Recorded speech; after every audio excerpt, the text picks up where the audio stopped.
Hey everybody, Shannon Nobody Else's Auto. We are still wandering around this awesome place at Auburn Cord Duesenberg with our good friend Doug Prey. And Doug, you just, every time we turn a corner, you're showing us something else cool. Oh yeah, in this place, it's going to be something different every time you come. And it's every time you turn a different corner, it's like, whoa. Right. It's like that squirrel thing when you come in here. It's like, because there's just too much cool stuff. And what we've got here is a real unique little car. We've looked at one or two of these in the past, but this is even kind of a special one in this world. Well, this is, again, a Glenn Prey car. If it's got the name Glenn Prey on it, it means my father had his hand in it. This was designed by him in 1966. They started actually in 64. First production car was in 66. They built 97 of these total. So in 1 year, 66 only, 97 were created. This one happens to be the 97th one off the assembly line. The last one before the company closed was this car. It's its original paint, original top, original interior, original engine. This has the little turbocharged Corvair engine, front wheel drive, hideaway headlights, beautiful little car. It's, again, I would say a driver quality car. This is a car I don't necessarily want to sell. Maybe I would because it was the last one. It'd be kind of cool to keep it. The paint on it's not perfect because these cars were made out of a material called Royal X. They're not fiberglass, it's a Royal X. And it's a plastic and the bodies will actually breathe. Well, in the day, all we had was lacquer paint. Well, lacquer paint doesn't breathe. So you'll see some check marks in the old lacquer paint. Modern day paints won't do that. But this is the original paint from 1966, so it's a 60-year-old car. Original chrome, original paint, it's got new tires on it. An accessory was a magnesium cord wheels. This has those on it. They were all a Naugahyde interior, but this is its original and near perfect condition. This is original interior even? Original interior, original top, original paint, original chrome. This car is the way it left the assembly line 60 years ago. That's amazing because this thing looks great. Yeah, it is a beautiful car, good running car. It's a turbocharged Corvair, so it's real fast. They're peppy, they're fun to drive. Well, they're a small, light, nimble car. Right. So when you put a turbocharger on it, I mean. Right, and I've driven this one around, and it's amazing how fast that little turbo Corvair is. And that's what this one is. And so this one, if I did sell it, you know, if somebody wanted to talk to me about it, this one, because it's kind of special, they don't bring the money the Auburns do, but average going price for them is 30 to 50. I'd probably sell this one for somewhere around 40. You know, we'll talk in that area. You can usually buy a pretty nice Glenn Prey driver for around 30, 35,000, maybe 40.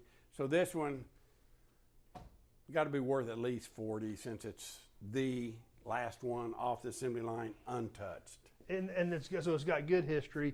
And really the condition for a car that was built in 66, you said? Yep, 60 years ago. I mean, the car looks great. I mean, it literally looks like something you jump in it and go. Yeah, and you can just go have fun and all the fun in the world and holds its value, and you know, you just play with it and you didn't have to invest $500,000 in a classic car. You know. Now, one thing you did mention that I hadn't noticed were these wheels. Right. All of them came with a hubcap. You know, Cord originally had the holes in the hubcaps. Right. And Dad had these special magnesium wheels to look like the original Cord wheels made. And probably a dozen of the 97 Cords had them. This last car had that. So this was this is the one you wanted if you bought it from the factory. The turbocharged car, because you could get the non-turbocharged 4 carburetor job, but this is the turbocharged Corvair. It's got the mag wheels. This was the most popular color. They actually call it cigarette cream, but it's a yellow, very, very popular color. Shows well. Black top on it. Top goes up and down real easy, just one pull, and you can latch it and have the top up and top down. So, yeah, beautiful little fun car with a lot of history. And the other thing a lot of people don't think about is when you look at this car compared to an original Cord from the 30s, is when they were making these in the 60s, they had a whole different set of regulations the government made them abide by. And things you don't even think about, like rear view mirrors. Right. Well, and this is one thing too, because manufacturing a new car, the law back then was you had to crash test your cars. Yep. So Dad really went to battle to try not to have to crash them, because you had to crash test like 20 cars or something. Well, it was a small production car. You know, they built 97 of them in 1 year. You can't crash 20 cars. But they did crash one, and there is a video that we've got, and it's in one of the books about Glenn Prey and about this, that a professional driver took one of these brand new and drove it through a brick wall, and they've got it in slow-mo breaking through the brick wall. And then afterwards, because this was called the indestructible cord, the body's plastic. The only thing that was damaged was the windshield was broken and the headlights, which are metal, were broken. But the body, all made out of plastic, it didn't affect it. Driving it through a brick wall. Driving through a brick wall. They were called the safety car. One of the promotions on it from the company was U.S. Rubber, and this product was called Royalite. And when they would demonstrate the product, they would drop a 100-pound ball bearing weight onto a piece of 3/4 inch marine plywood, and it would knock a hole through it. Piece of fiberglass that a car is made out of, knock a hole through it.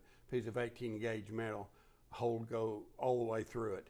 They drop it onto this, it'd put a little dent, and then they put a heat gun to the dent, and the dent would pop out. So it was so U.S. Rubber spent a lot of money developing this product, and this was the only car in the world that ever had it. And something else you mentioned just a minute ago was the books about your dad, because you guys do carry those here, correct? Right. Yeah. There's two different books. One is called just simply Glenn Prey, which this is the first book that was written, The Man Who Brought Legends to Life, and that's the very first cord, and that's my father. And so that would be the same car as this. This would be the first one. That's the last one.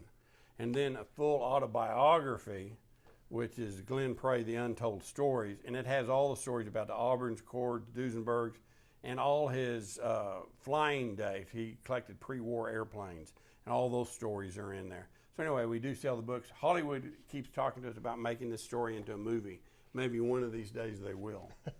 So they can get a hold of you guys here at the Auburn Cord Duesenberg Company to order this stuff as well. Absolutely, you're right. Because it's such an amazing story. Right.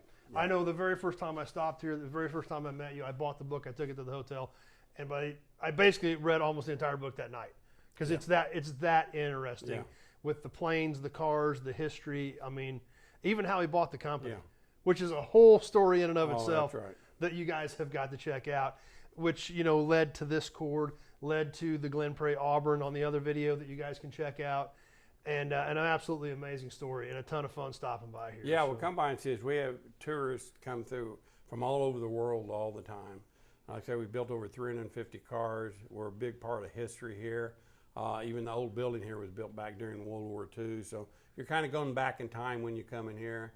And so we're keeping the legacy alive. And if you've got, I mean, literally you guys can work on anything. Obviously, Auburn Cords and Duesenbergs are your specialties, but restorations, maintenance. Right. All of it. I mean, this is the place. Anything to do with Auburn Cord Duesenberg, we are Auburn Cord Duesenberg. Literally. That's right. Well, Doug, thanks. I appreciate you spending some time with us. Always love stopping by. Appreciate it. So check out all the other videos on the channel. We've got a whole Auburn Cord Duesenberg playlist from every time we're here. We checked out some cool stuff today. We got a few more things we want to look at. So give these guys a shout if you got any questions. And I'm going to do some more wandering around. All right. Sounds good. Thanks.